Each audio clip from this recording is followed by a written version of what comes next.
રાધે કૃષ્ણ મિત્રો, શું તમે જાણો છો કે સ્વયં મહાદેવી રાવણને એક એવું ગુપ્ત રહસ્ય જણાવ્યું હતું કે જેનાથી રાવણ ત્રિલોક વિજેતા બન્યો. આજે 44 વર્ષ પછી 3 માર્ચ હોળીના દિવસે એ જ દુર્લભ સંયોગ ફરી બની રહ્યો છે.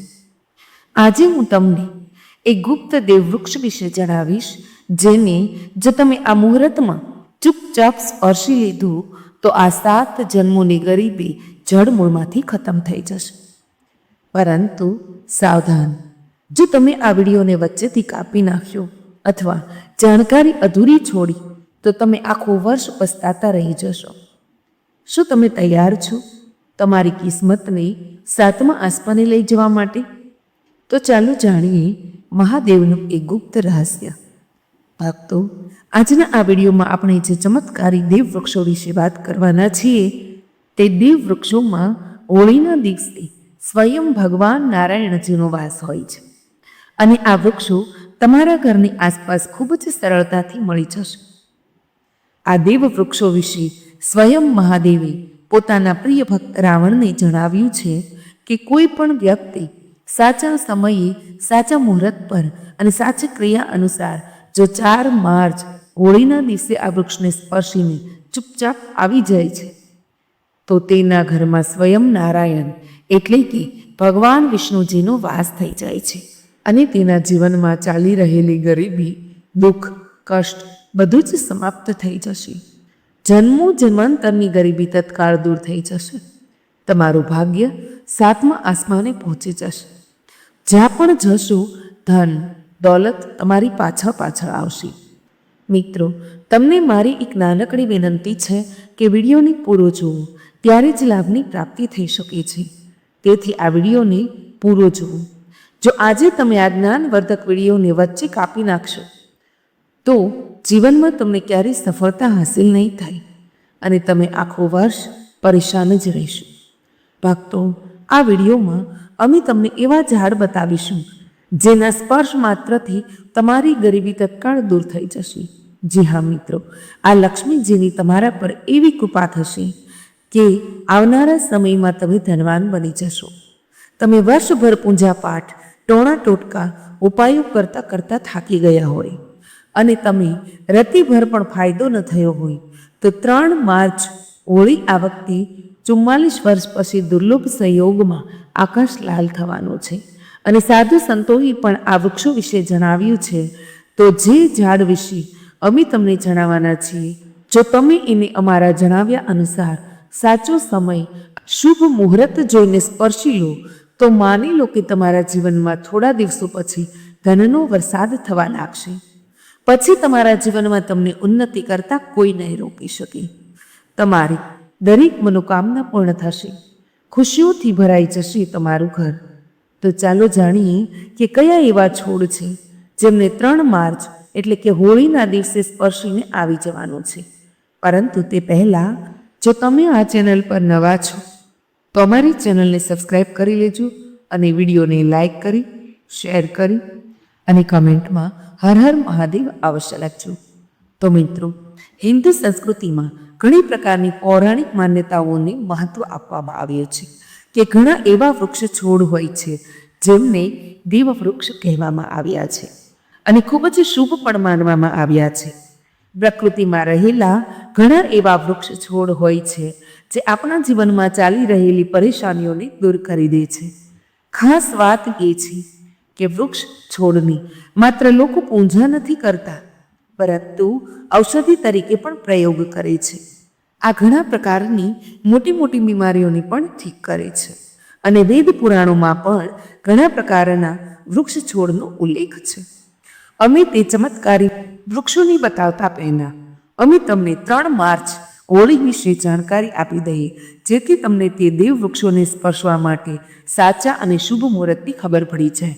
તો ચાલો જાણીએ હોળીની સાચી તારીખ, ટાઈમ અને શુભ મુહૂર્ત.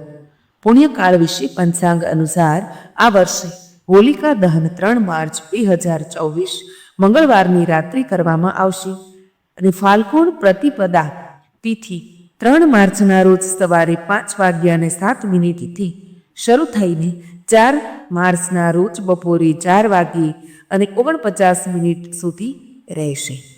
હોલિકા દહન માટે શુભ મુહૂર્ત માટે ભદ્રકાળનું ધ્યાન રાખવું આવશ્યક છે, કારણ કે ભદ્રકાળમાં હોલિકા દહન કરવું શુભ માનવામાં આવતું નથી. આ વર્ષે 2 માર્ચના રોજ ભદ્રકાળ સવારે 5:06 લઈ 3 માર્ચ સવારે 5:28 સુધી રહેશે. તેથી હોલિકા દહન માટે શુભ સમય સાંજે 5:55 પછીનો હશે. 4 માર્ચ રંગોની હોળી રમાશે. 3 માર્ચ ચંદ્રગ્રહણ પણ લાગશે, જે બપોરે 3:20 શરૂ થશે અને સાંજે 6:47 સમાપ્ત થશે. જો કે આ ચંદ્રગ્રહણ ભારતમાં દેખાશે નહીં, તેથી અહીં સૂતક કાળ માન્ય રહેશે નહીં અને તમે પણ કોઈ ચિંતા વગર હોળીનો આનંદ લઈ શકો છો. પૂર્ણિમાના દિવસે સ્નાન, દાન અને સત્યનારાયણ ભગવાનની પૂજાનું વિશેષ મહત્વ હોય છે. જે લોકો આ વ્રત રાખે છે તેઓ 3 માર્ચ ચંદ્રમાની અર્ઘ્ય આપશે અને બીજા દિવસે સ્નાન દાન કરશે. તો ભક્તો, જો તમારે 4 માર્ચ એટલે કે હોળીના દિવસે વૃક્ષ છોડને સ્પર્શવા હોય તો કોઈ પણ સમયે તમે સ્પર્શીને આવી શકો છો. તેમાં કોઈ પણ વાંધા જેવી વાત નથી. ચાલો હવે આપણે તમારો વધારે સમય બગાડ્યા વગર જણાવીએ કે કયા કયા વૃક્ષ છોડને સ્પર્શવા જોઈએ. મિત્રો, આપણા હિન્દુ ધર્મમાં દેવી એટલે કે માતા રાણીના અનેક રૂપ કહેવામાં આવ્યા છે, જેમાં વૃક્ષોને ભીમા દેવીના સ્વરૂપ કહેવામાં આવે છે. તો આજે હું તમને એવા વૃક્ષ વિશે જણાવીશ જેમને 4 માર્ચ એટલે કે હોળીના દિવસે સ્પર્શવા ખૂબ જ શુભકારી બતાવવામાં આવ્યા છે. હોળીના દિવસે તેમને સ્પર્શ માત્રથી શત્રુ દોષ, દેવા દોષ, ગરીબી દોષ બધું જ સમાપ્ત થઈ જાય છે. હોળીનો દિવસ ભગવાન નારાયણને પ્રસન્ન કરવા માટે સૌથી ઉપયુક્ત દિવસ માનવામાં આવે છે અને હોળીના પાવન પર્વમાં કેટલાક એવા વૃક્ષો છે જે દેવ વૃક્ષ કહેવામાં આવ્યા છે, દેવી વૃક્ષ કહેવામાં આવ્યા છે. આ દેવીના સ્વરૂપ હોય છે, માતા કાલીના સ્વરૂપ હોય છે અને આપણા ધર્મમાં વૃક્ષ છોડને દેવી દેવતા માનીને આપણે તેમની પૂજા કરીએ છીએ અને આપણે પૂજા પણ જરૂર કરવી જોઈએ, કેમ કે વિજ્ઞાન પણ કહે છે કે વૃક્ષ છોડ મનુષ્યને મફતમાં પ્રાણવાયુ પ્રદાન કરે છે અને વૃક્ષ છોડ આપણને ઓક્સિજન આપે છે અને આપણું જે કાર્બન ડાયોક્સાઇડ હોય છે તેને ગ્રહણ કરીને તમામ પ્રકારની જેટલી પણ નકારાત્મક ચીજો હોય છે તેને પોતાની સ્વયં શોષી લે છે અને આપણને તાજગી પ્રદાન કરે છે. અને 4 માર્ચ હોળીના સમયમાં કેટલાક એવા વૃક્ષ છોડ આપણા ધર્મશાસ્ત્રમાં કહેવામાં આવ્યા છે જેમના સ્પર્શ માત્રથી વ્યક્તિના બંધ કિસ્મતના તાળા ખુલી જાય છે, વ્યક્તિનું સૌભાગ્ય ચમકી જાય છે. આપણા શાસ્ત્રોમાં વૃક્ષ છોડને ખૂબ જ ગુણકારી કહેવામાં આવ્યા છે, કારણ કે તેમાં સાક્ષાત દેવતાઓનો વાસ હોય છે. અનેક બીમારીઓનો ઉપચાર વૃક્ષ છોડમાં જ છુપાયેલો છે. વૃક્ષ છોડમાં ઘણી બધી જડીબુટ્ટીઓ મળી આવે છે અને ભગવાન શ્રી કૃષ્ણએ ગીતામાં સ્વયં કહ્યું છે કે વૃક્ષોમાં પીપળાનો વૃક્ષ હું છું. પીપળાના વૃક્ષને વૃક્ષોનો રાજા કહેવામાં આવે છે, કારણ કે પીપળાના વૃક્ષનું જે આયુષ્ય હોય છે તે સૌથી વધારે હોય છે, સૌથી અત્યધિક હોય છે. પીપળાનું વૃક્ષ સર્વશક્તિમાન હોય છે. પૂજા પાઠમાં તેનું અત્યધિક મહત્વ હોય છે. ભક્તો, આજે હું તમને 4 થી 5 દેવ વૃક્ષો વિશે જણાવવા જઈ રહી છું, જેમને આપણા ધર્મશાસ્ત્રમાં ખૂબ જ મહત્વપૂર્ણ માનવામાં આવ્યા છે. આ 4 વૃક્ષ તમારા જીવનમાં સુખ, સમૃદ્ધિ અને ખુશહાલી લાવવા માટે ખૂબ જ પ્રભાવશાળી હોય છે. 3 માર્ચ હોળીનું પર્વ એવું છે જ્યારે તમારે લાંબી પૂજાપાઠ કરવાની જરૂર નથી. બસ જો તમે આ વિશેષ વૃક્ષોને હોળીના દિવસે સાચી રીતે સ્પર્શ કરી લો છો અને તેમનો આશીર્વાદ લો છો તો તમારી બધી સમસ્યાઓ અને ગરીબી ખતમ થઈ શકે છે. આ વૃક્ષો એટલા શક્તિશાળી હોય છે કે તમે પોતાની આંખોથી તેમની અસર જોઈ શકો છો. અને ખાસ વાત એ છે કે આ બધા દેવ વૃક્ષો તમારી આસપાસ સરળતાથી મળી શકે છે, તો તમે તેને તમારા ઘરની પાસે જ શોધી શકો છો. પહેલું વૃક્ષ છે બીલીનું વૃક્ષ. જેને આપણે ખાસ કરીને પૂજામાં ઉપયોગ કરીએ છીએ. બીલીનું ઝાડ સૌથી મહત્વપૂર્ણ માનવામાં આવે છે. ભગવાન શિવને બીલીના પાન અત્યંત પ્રિય છે અને તેમને શિવલિંગ પર બીલીપત્ર અર્પણ કરવાથી વિશેષ પુણ્યની પ્રાપ્તિ થાય છે. બીલીનું ઝાડ શિવના પૂજન માટે અત્યંત પવિત્ર માનવામાં આવે છે. બીલીના પાનનો ઉપયોગ ભગવાન શિવના પૂજનમાં વિશેષ રૂપે કરવામાં આવે છે. બીલીનું વૃક્ષ માતા પાર્વતીના પરસેવાથી ઉત્પન્ન થયું છે અને સ્કંદ પુરાણ અનુસાર આ વૃક્ષ દેવી સ્વરૂપ માનવામાં આવ્યું છે, એટલે કે આ નવદુર્ગાનું સ્વરૂપ છે. સ્કંદ પુરાણની કથામાં કહેવામાં આવ્યું છે કે બીલી વૃક્ષના મૂળમાં ગિરિજા, થડમાં મહેશ્વરી, શાખાઓમાં દક્ષાયણી, પાંદડાઓમાં માતા પાર્વતી, ફળોમાં કાત્યાયની, ફૂલોમાં ગૌરી અને આ વૃક્ષના સંપૂર્ણ શરીરમાં મા લક્ષ્મીનો વાસ હોય છે. માતા પાર્વતીના પરસેવાથી ઉત્પન્ન થવાને કારણે આ ઝાડ કેટલાય દેવી દેવતાઓનું સ્વરૂપ માનવામાં આવે છે. તેથી આ વૃક્ષ ધાર્મિક રીતે અત્યંત મહત્વપૂર્ણ છે. જો તમે સંધ્યાકાળમાં શિવ મંદિર અથવા નવદુર્ગા મંદિર પાસે બીલીના વૃક્ષ નીચે ઘીનો દીવો પ્રગટાવો છો તો વ્યક્તિ ધનવાન, ગુણવાન અને મહાપરાક્રમી બને છે. આ ઝાડના સ્પર્શથી વ્યક્તિના બધા મનોરથ પૂરા થાય છે. આ ઝાડને સ્પર્શતા પહેલા તમારે એક ખાસ મંત્ર પણ બોલવો જોઈએ. તે મંત્ર છે દર્શનમ બિલ્વ વૃક્ષસ્ય સ્પર્શનમ પાપનાશનમ અઘોર પાપ સંહારમ એક બિલ્વમ શિવાપર્ણમ.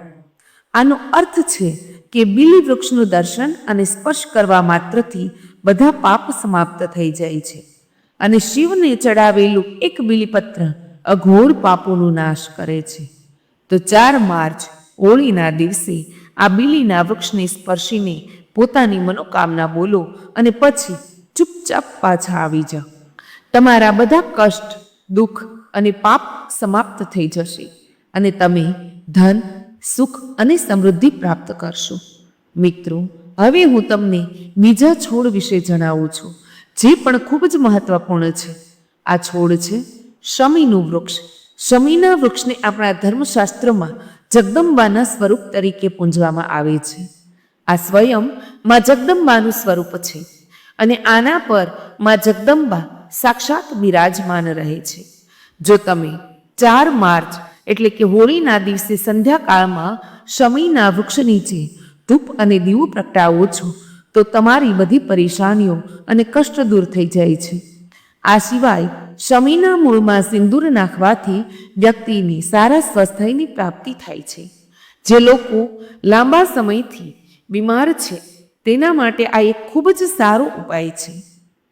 જો તમારા ઘરમાં કોઈ સભ્ય લાંબા સમયથી બીમાર પડ્યું છે તો તમે તે વ્યક્તિના શરીર પરથી 7 વાર સિંદૂર ઉતારીને શમીના મૂળમાં નાખી શકો છો. આનાથી તેમના રોગ જલ્દીથી ઠીક થઈ જશે. આ સિવાય જો તમે બીમારીથી બચવા માંગો છો અને નિરોગી રહેવા માંગો છો તો શમીના મૂળમાં સિંદૂર નાખવાથી તમારા રોગોનો નાશ કરી શકાય છે. તમારે 3 માર્ચ એટલે કે હોળીના દિવસે શમીના વૃક્ષને સ્પર્શીને પોતાની મનોકામના બોલવાની છે. જ્યારે તમે આ કરશો ત્યારે તમે જોશો કે તમારી મનોકામના પૂર્ણ થઈ જશે અને તમારી દરિદ્રતા સમાપ્ત થઈ જશે. આ દિવસે શમીના વૃક્ષના પ્રભાવથી તમને અપાર લાભ મળી શકે છે. તો આ હોળીના પાવન પર્વ પર શમીના વૃક્ષના આશીર્વાદ લઈને પોતાના જીવનમાં ખુશહાલી અને સમૃદ્ધિ લાવો. ભક્તો, હવે આગળનું ઝાડ છે જેને તમારે હોળીના દિવસે સ્પર્શીને આવવાનું છે તે છે પીપળાનું ઝાડ. પીપળાનું ઝાડ હિન્દુ ધર્મમાં ખૂબ જ પવિત્ર અને શુભ માનવામાં આવે છે. તેને વિશેષ રૂપે ભગવાન શિવ અને વિષ્ણુ બંને સાથે જોડવામાં આવે છે. પીપળાના ઝાડની પૂજા કરવાથી પાપોનો નાશ થાય છે અને પુણ્યની પ્રાપ્તિ થાય છે. હોળીના દિવસે પીપળાના ઝાડ નીચે બેસીને ધ્યાન કરો અને ત્યાં સફાઈ રાખો. પીપળા નીચે દીવો મૂકવો અને પૂજા કરવી વિશેષ રૂપે લાભકારી માનવામાં આવે છે. પીપળાના વૃક્ષને 108 વાર ઓમ નમઃ શિવાયનો જાપ કરતા પ્રણામ કરો. ત્યારબાદ ત્યાં દીવો પ્રગટાવી પૂજા અર્ચના કરો. ધ્યાન રાખો કે પીપળાના ઝાડ નીચે ક્યારેય પણ રાત્રે સૂવું નહીં, કારણ કે તેને પવિત્ર માનવામાં આવે છે. મિત્રો, હવે આપણે વાત કરીશું આગલા વૃક્ષની. ભક્તો, હોળીની પાવન પર્વ રંગો અને ઉલ્લાસની સાથે સાથે આધ્યાત્મિક દ્રષ્ટિએ પણ અત્યંત મહત્વપૂર્ણ હોય છે. આ દિવસે કરવામાં આવેલા કેટલાક વિશેષ ઉપાયો આપણા જીવનમાં સુખ, શાંતિ અને સમૃદ્ધિ લઈને આવે છે. આજે આપણે જે દિવ્ય વૃક્ષની વાત કરી રહ્યા છીએ તે છે પારિજાતનું વૃક્ષ, જેને દેવ વૃક્ષ પણ કહેવામાં આવે છે. પારિજાતનું વૃક્ષ કોઈ સાધારણ વૃક્ષ નથી, પરંતુ તેનો જન્મ સમુદ્ર મંથન દરમિયાન થયો હતો. તેને સ્વયં દેવરાજ ઇન્દ્રએ પોતાના નંદનવનમાં સ્થાપિત કર્યો હતો, પરંતુ ત્યાર પછી ભગવાન શ્રી કૃષ્ણ તેને ધરતી પર લઈને આવ્યા, જેથી માનવ તેનો લાભ ઉઠાવી શકે. આ વૃક્ષ માતા લક્ષ્મીનું પ્રતીક માનવામાં આવે છે, કારણ કે માતા લક્ષ્મી પણ સમુદ્ર મંથનમાંથી જ પ્રગટ થયા હતા. તેથી આ વૃક્ષની પૂજા કરવાથી માં લક્ષ્મીની કૃપા પ્રાપ્ત થાય છે અને જીવનમાં સુખ સમૃદ્ધિનો વાસ થાય છે. હોળીના દિવસે આ વૃક્ષને સ્પર્શ કરવું અને તેની પૂજા કરવી અત્યંત શુભ માનવામાં આવે છે. જો તમે શરીરમાં કોઈ પણ પ્રકારનો થાક, પીડા અથવા ઉર્જાની કમી અનુભવી રહ્યા છો, અથવા વ્રત દરમિયાન તમને નબળાઈ થઈ રહી છે, તો સંધ્યા સમયે પારિજાત વૃક્ષને સ્પર્શ માત્રથી તમારી બધી પરેશાનીઓ દૂર થઈ જશે. આ વૃક્ષ સકારાત્મક ઉર્જાનો ભંડાર છે અને તેનો સ્પર્શ કરવાથી વ્યક્તિના શરીરમાં નવી ઉર્જાનો સંચાર થાય છે. આ શુભ અવસર પર જ્યારે પણ તમને સમય મળે, પારિજાત વૃક્ષ પાસે જઈને શ્રદ્ધાપૂર્વક તેને પ્રણામ કરો. જો સંભવ હોય તો તેના મૂળમાં થોડું સિંદૂર અર્પણ કરો, એક ઘીનો દીવો પ્રગટાવો. આવું કરવાથી આ વૃક્ષની દિવ્ય ઉર્જા તમારા જીવનમાં પ્રવાહિત થશે અને તમારી બધી ઈચ્છાઓ પૂર્ણ થવા લાગશે. પરંતુ આ પૂજા દરમિયાન તમારે એક વિશેષ પ્રાર્થના અવશ્ય કરવી જોઈએ. હે પારિજાત વૃક્ષ, તમે સ્વયં દેવી લક્ષ્મીનું સ્વરૂપ છો. કૃપા કરીને અમારી બધી પરેશાનીઓ દૂર કરો. અમારા ઘરમાં લક્ષ્મીનો વાસ હોય, પિતૃદોષ, ગ્રહદોષ અને લક્ષ્મી દોષ સમાપ્ત થાય. કૃપા કરીને અમારા જીવનમાં સમૃદ્ધિ અને સુખનો વરસાદ કરો. આ પ્રાર્થના કરવાથી તમારું મનોબળ વધશે અને પારિજાત વૃક્ષની કૃપાથી તમારા જીવનની બધી બાધાઓ સમાપ્ત થવા લાગશે. જો તમને આર્થિક સમસ્યાઓ સતાવે છે, તો ધનનું આગમન ઓછું થઈ ગયું છે અથવા પૈસાનો વ્યર્થ ખર્ચ થઈ રહ્યો છે, તો પારિજાતના 5 ફૂલ લઈને તેમને સારી રીતે સૂકવી લો. પછી આ ફૂલોને પીળા કપડામાં બાંધીને તમારી તિજોરીમાં રાખી દો. આ ઉપાય મંગળવારના દિવસે અથવા હોળીના દિવસે વિશેષ રૂપે કરવામાં આવે છે. આવું કરવાથી તમારા ઘરમાં ધનની બરકત બની રહેશે અને આર્થિક સ્થિતિ મજબૂત થશે.